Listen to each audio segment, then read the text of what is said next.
The games we play are becoming more and more lifelike, while getting farther and farther away from reality.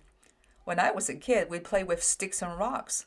On rare occasions, we got toys that were made to look like something in real life. My kids play video games with animation of life, real or imagined. Now my grown kids play virtual reality games.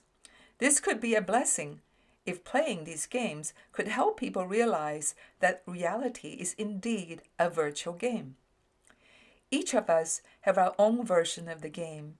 Each game is ruled by how we perceive and respond to the external world, which is shaped by strong emotional experiences both before and after birth. Epigenetics has shown that emotional traumas can be passed from one generation to the next.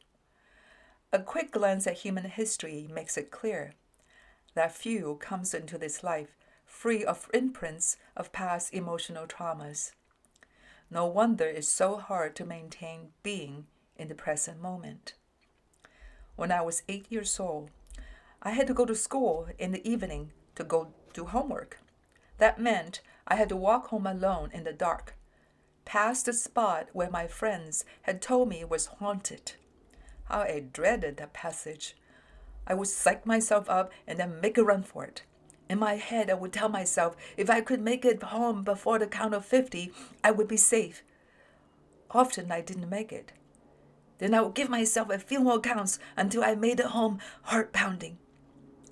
As life lived through this experience again and again, I became terrified of the possibility of losing control over my mind.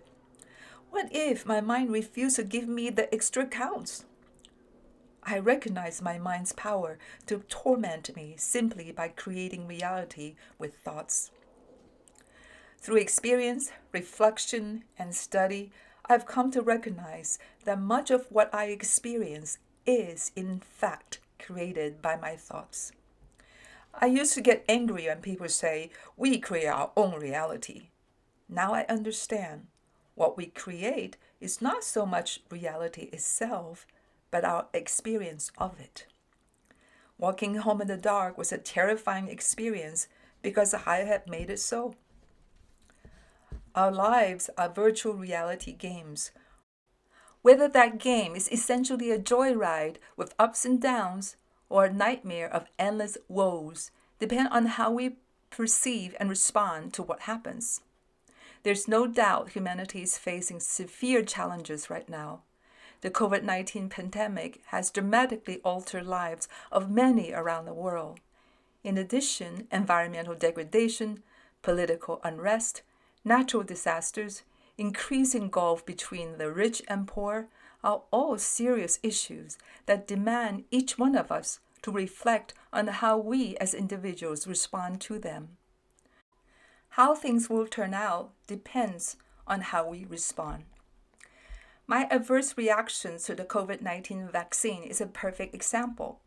Physical pain began soon after the first shot. The second shot brought more painful reactions and debilitating fatigue for weeks and still continuing. Old emotional issues also began to surface. It has definitely been challenging. There have been many moments of self-pity, resentment, and desire to blame. On the other hand, the circumstances have also forced me to focus on self-healing. The adverse reactions have become a blessing. And one outcome is the fulfillment of a promise I made to my mother long ago, that I would tell her story. Her story is my story. It's a story of many. It's a story of the wounded who starves at a banquet. In telling the story, I hope to come up for air from generations of unfelt negative emotions. In telling the story, I hope to create space for shared humanity. In telling the story, I hope to change the hidden rules of my life game and contribute to a positive outcome. In telling the story, I hope to see you as me.